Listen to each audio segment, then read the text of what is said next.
Production funding for Sports Files is made possible in part by Infinity of Memphis has moved to Germantown Road, just half-mile north of Wolf Chase Galleria, and is proud to support WKNO for its quality broadcasting and service to our community. Quality and service? No wonder Infinity of Memphis feels at home on WKNO. the WKNO Production Fund, the WKNO Endowment Fund, and by viewers like you. Thank you. My guest today on Sports Files is the Memphis Tigers football beat writer for the Commercial Appeal, Phil Stukenborg.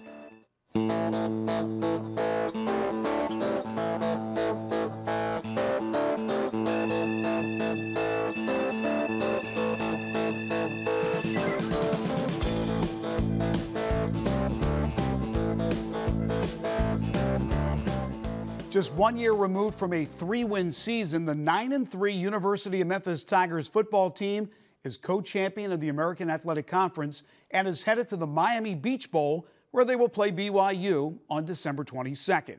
In just 3 seasons with the Tigers, head coach Justin Fuente and his staff have created a winning atmosphere, and the players have completely bought in. It's that hard work, dedication, and attention to detail that has propelled the program to its first bowl game since 2008. And there through the thick and thin, and unfortunately there's been a lot of thin, has been Phil Stukenborg, the Tigers football beat writer for the Commercial Appeal since 1994. The native Memphian has actually been with the paper since 1983, first covering Ole Miss and Arkansas football and basketball before turning his attention to Tigers pigskin. Phil also covers other local sporting events such as the FedEx St. Jude Classic Golf Tournament and the Memphis Open Tennis event. Today, Phil joins me to look back at an amazing season and look ahead to the matchup with BYU. Let's talk about the future of the program. And it's all next on Sports File.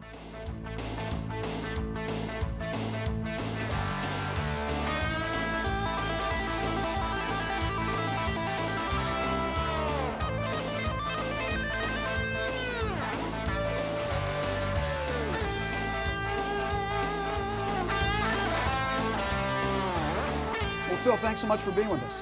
Hey, glad to be here. Appreciate your time. Good times for you. Excellent times, strange times. It's almost surreal to look back at what's happened.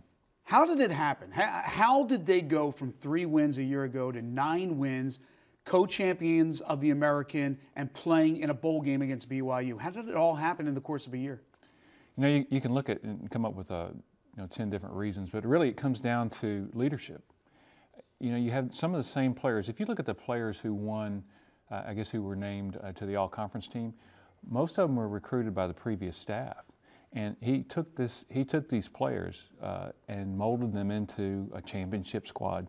And it just shows you, I mean, every day they bought into what he was doing, and he got them to believe. What was the main theme of what he was trying to get them to believe? You know, the one thing you'll hear him say all the time was just that it's a team, basically a team concept, that if you do those things and you're not, I think there were a lot of individual, people that were, some of the guys were more concerned with their own stats and stuff when he first got there. So once he kind of got that out of the way, they started believing in what he was doing as far as team play. You just saw it kind of manifest itself through the course of over the 3 years getting to this point.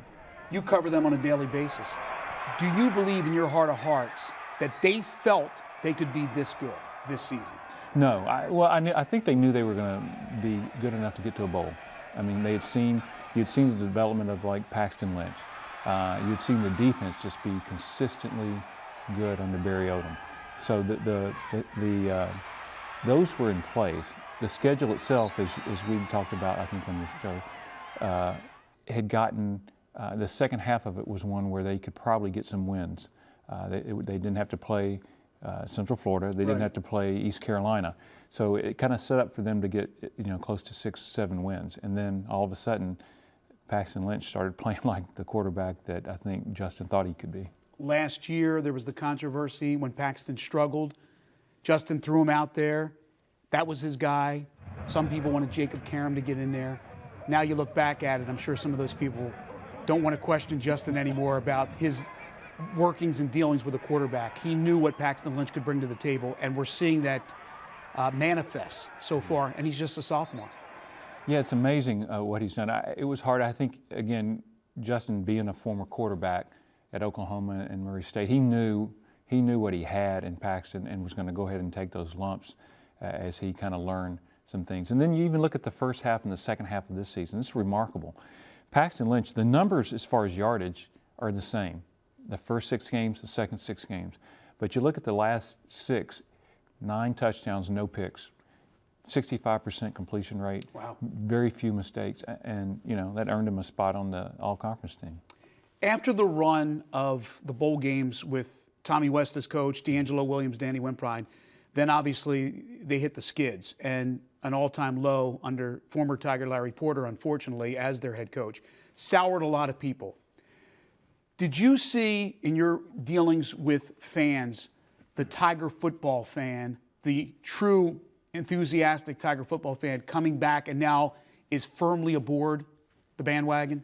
It's funny. I mean, this may just be normal attrition, but I see a lot of new faces during this regime with Justin, and it may be the explosion or the popularity of Tiger Lane maybe brought some new people out. A lot of the people you used to see, let's say as you would filter down from the press box to the stands after the game, I don't see the same faces there.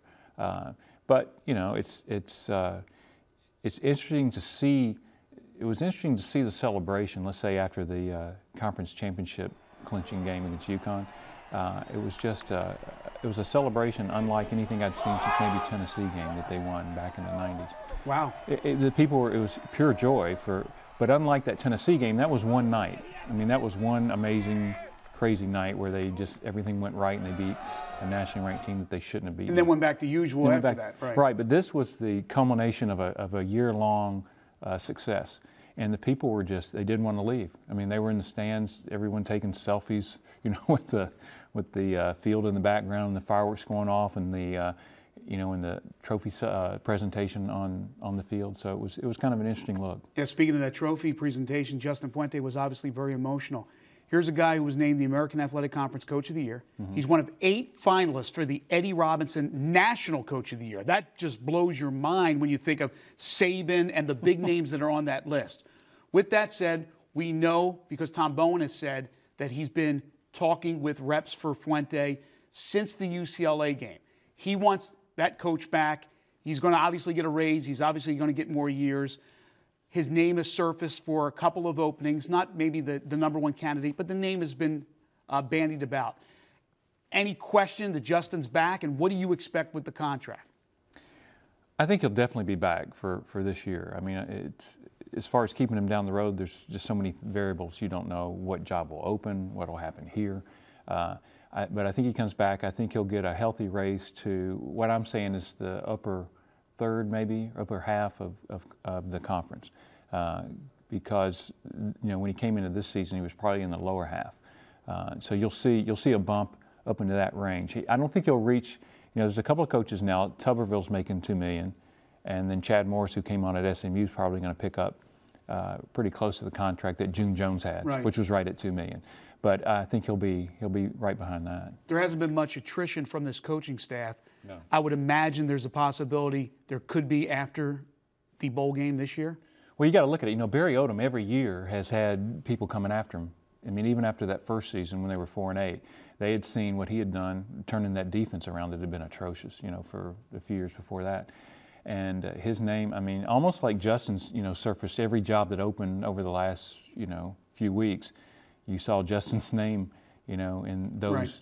But Barry Odom has been one of those that every time you see a coordinator job open in the SEC, you see his name kind of mentioned among those. So I think he'd be the hardest one to keep, but you never know. He's a big fan of Justin's.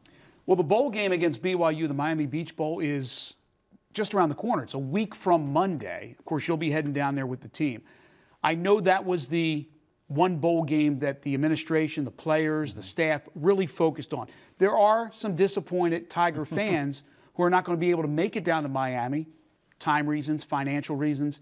Instead, they would have loved to have seen them play in Birmingham because it's a car ride, 4-hour ride or less from Memphis. But this was the one they really wanted to go to. And when you've been suffering for that long and have been void of a bowl for 6 years, you can't argue with it, right? You're happy for these guys to enjoy themselves in Miami. If you'd been on the field, they practiced, the day they heard destination. And when the announcement came, and then the players after their practice that day, the joy, the going to Miami. I mean, that just, in their heads, that's a bold destination. Going to the beach, spending 4 days in 80-degree weather, when it may be 30 or 40 here. It was the bowl, it's the bowl game that's owned and operated by the league. So while they don't call it I don't think they come out and call it their marquee bowl. It's the one that, everyone was kind of clamoring to get to. Cincinnati and Tuberville, they were pushing for it. Even though Central Florida had already played BYU a few weeks ago, they were pushing for a rematch and saying that, hey, it was a great game and went to overtime, we should do it again. But, in the end, Memphis had earned that right. Winning, obviously, is the objective. You want to win the bowl game. It's not the end-all, be-all, but it's important. Does it really matter that it's BYU when it could have been Florida or an SEC team, and maybe this is the year really that Memphis would love to play an SEC team and beat an SEC team in a bowl game? I'm sure the fans like that. I'm sure that meant, but you're in a bowl game, and it's one of those years where it doesn't really matter. I hear a lot of people ask me about BYU. Can they compete? They know that this team will be bigger, older, more mature than, as they are historically. But no, I don't know. I mean, they played Ole Miss earlier in the season, played them close for 3 quarters. It was a 4-point game going into the final quarter. So I think they know that this is a team that's built to compete with most SEC teams. And so they were just happy to go to a bowl. And they proved out at UCLA against another national program that they can be very competitive. And I'm sure that'll be the case against BYU.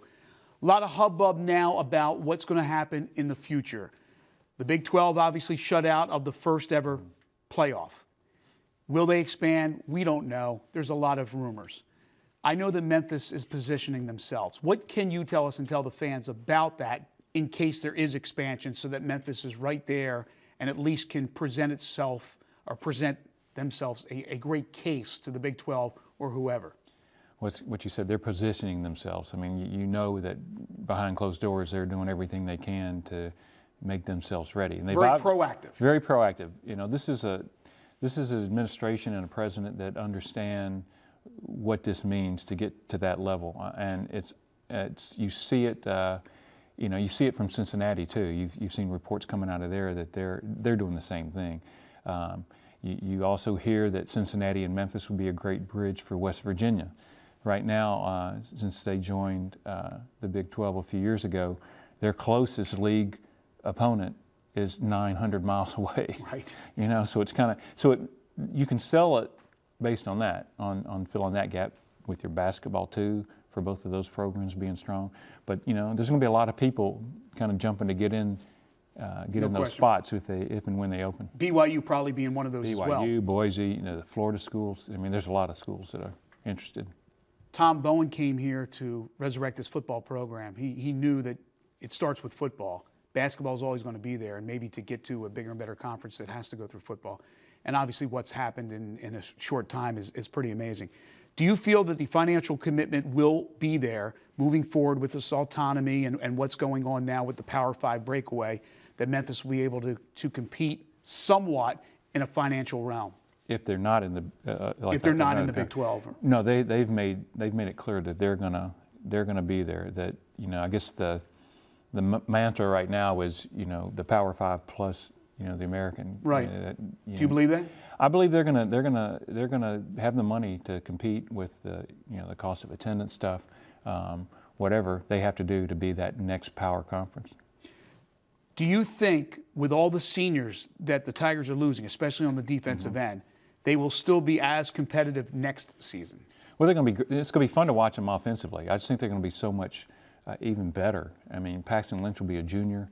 His receivers that were starting to kind of come into their own, especially the young guys like Phil Mayhew, Roderick Proctor, guys that were really becoming playmakers from the middle of the season on. That'll be fun to watch. The running back situation is going to be strong, but they do lose 8 starters on defense. And you'll have to see a lot of those guys played underneath the starters, but that'll be the toughest transition. And if you end up losing a Barry Odom on defense, that'll make it just a little trickier. But I think they have the components in place, the people in place, and pretty much the staff in place to make another run at the conference title. Of the players who are graduating, who has the best shot at playing at the next level, playing in the NFL? You know, defensively, you think like a Martin Affetti might have that ability.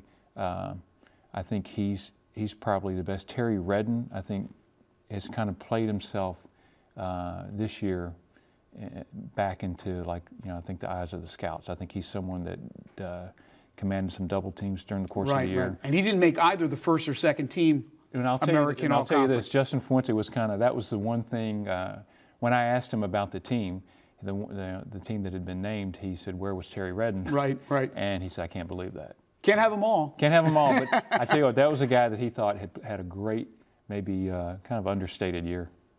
Phil, you're off the hot seat, but you're not done yet. We end every interview with something called 5 for the Road. I know a lot about Phil Stukenborg, but some of our listeners or some of our viewers may not. So quick answers to these 5 questions. Simple question. What's your favorite professional sports team all time? You know what? I grew up being a St. Louis Cardinals baseball fan, so at a young age. Mm-hmm. Okay. Favorite pro athlete, any sport of all time? Well, you know, got to know Shane Battier a little bit when he was here, this class. Yeah, Shane, okay. Favorite music? What do you like to listen to? Oh, genre or individual? Yeah, genre or maybe an individual. Now, I've got teenage daughters, and, you know, so I listen to everything. Tell me Katy Perry, you're out the door right now. No, I love her. I don't know if it'd be Katy Perry, but John Mayer, stuff like that. Sure. Yeah. So you hear a lot of what they listen to. And Yeah. Favorite movie of all time? Wow, you know, that kind of changes. I think it's like each era, but love The Shawshank Redemption. Mm-hmm. How about a sports movie? Sports movie, I find myself always watching Field of Dreams. Sure. So. One of my favorites. Yeah. All right, we'll wrap it up with your favorite television show. Favorite television show? Gosh, current or all time? All time. You know, I used to record every Cheers. And it was just something I look forward to laughing at, you know, and just loved the wit and the I guess the writing ability. Sure, absolutely. Well, there's a lot of cheers going on with Memphis Tigers football. I know you'll be heading down to Miami. And, you know, it's great for the program. It's great for this city. It's great for you, Phil Stukenborg. You've been covering these guys for a long time, and now you get to go down there and enjoy a bowl game. Thank you so much, as always. Thank you. We appreciate it. All right. We'll take a short break. Hey, speaking of bowl games, check out where all the local schools are going. We'll be right back with Overtime.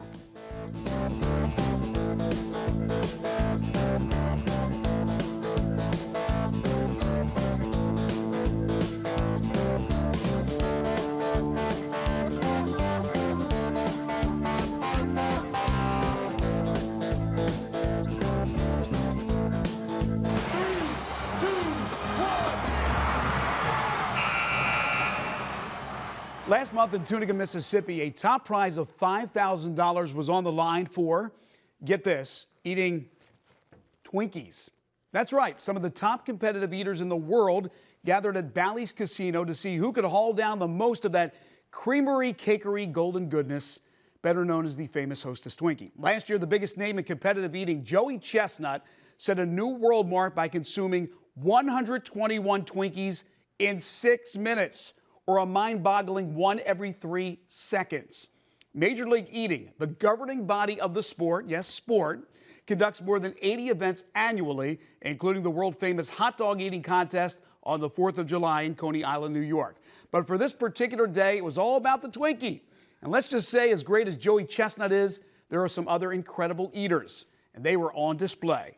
But a word to the wise, it's not a pretty sight.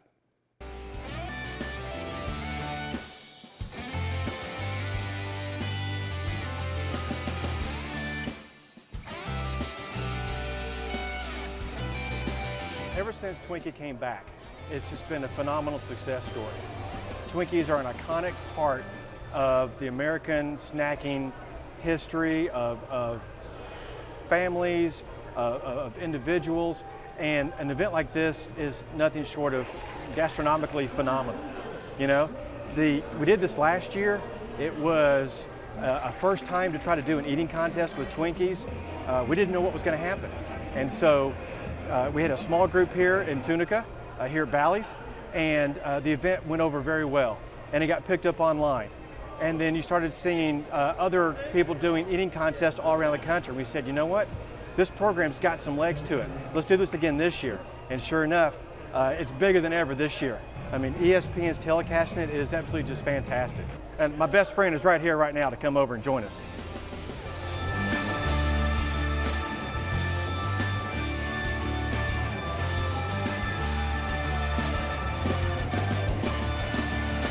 The basic rule for the World Twinkie Eating Championship at Bally's Casino Tunica, it's a 6-minute contest. The contestants are each going to start with a number of plates with 10 Twinkies per plate. They're not allowed to take those Twinkies and dunk them in water. You may have seen at the Nathan's Famous Hot Dog Eating Contest, the eaters dunking their food in water. You can't do that with the Twinkie. And you also can't take a bunch of Twinkies and mash them up on a plate and then eat a big ball of mash. It's 1 Twinkie at a time, 2 Twinkies at a time, maybe even 3 Twinkies at a time with some of our more powerful eaters. And they're the basic rules. At the end of the 6 minutes, I'll work out who's eaten what, and we'll declare the world champion here today.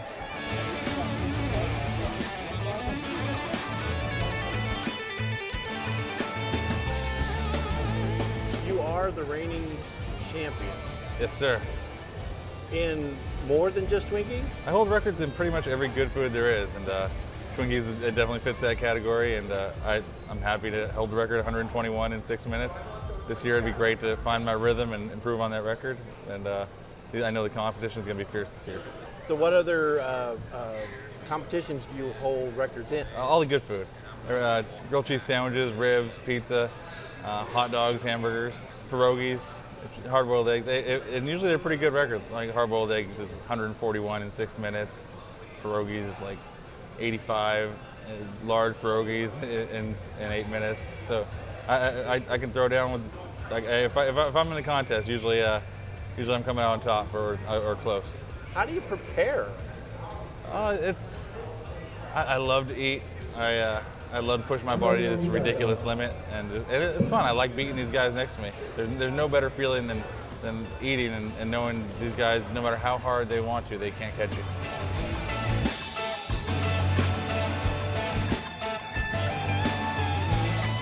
So how do you prepare for an event like this to take down Joey?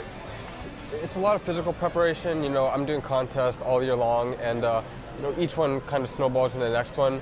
But for this contest, I got my hands on some Twinkies, went to the grocery store, got some Twinkies, got used to the flavor and texture.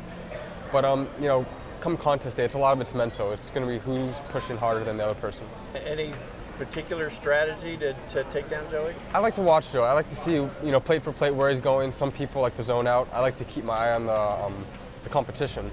So, no secret plan, just pushing as hard as I can. Are you ready?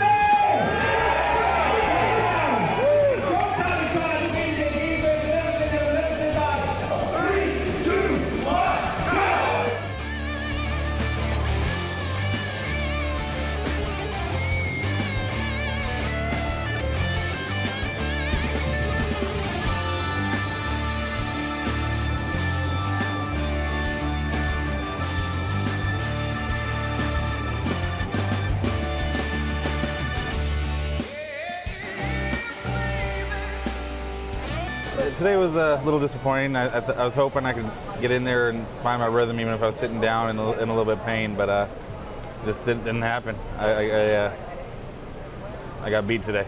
And still hold the record. Still hold the record. I just want to come back next year healthy and ready to dominate. There will always be a victor and only one. And today he represents that all is green is gold. A young man, 22 years of age, from San Jose, California, and the new Bally's Casino Tunica World Twinkie Eating Champion with 120 Twinkies in 6 minutes. All right, Matt, congratulations. Thank you.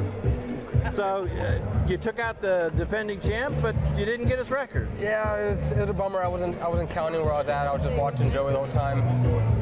But it is what it is. I'm happy with the win, and what's always next year.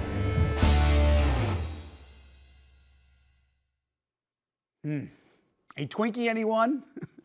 Not a chance. By the way, Matt Stoney, the winner, 120 consumed in 6 minutes. He was one off Joey Chestnut's record from a year ago. Hey, it was another big win for the Grizzlies earlier this week as they took down Dallas at home behind 30 points from Marc Gasol, his fourth 30-point game of the season. The win improved the team's mark to 17-4. The Grizzlies are back in action tonight as they face Charlotte at FedEx Forum. Then they will fly to Philly after the game and meet the 76ers tomorrow night.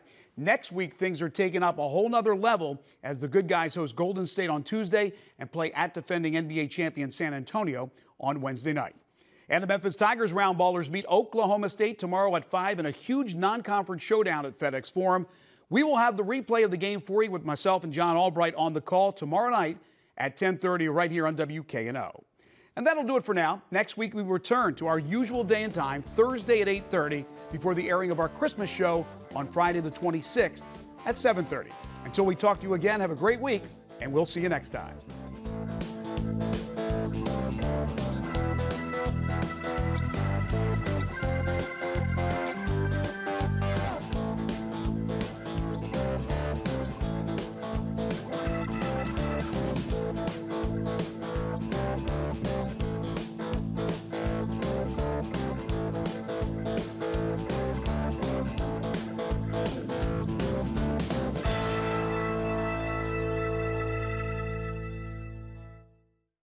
Production funding for Sports Files is made possible in part by Infinity of Memphis has moved to Germantown Road, just half-mile north of Wolf Chase Galleria, and is proud to support WKNO for its quality broadcasting and service to our community. Quality and service? No wonder Infinity of Memphis feels at home on WKNO.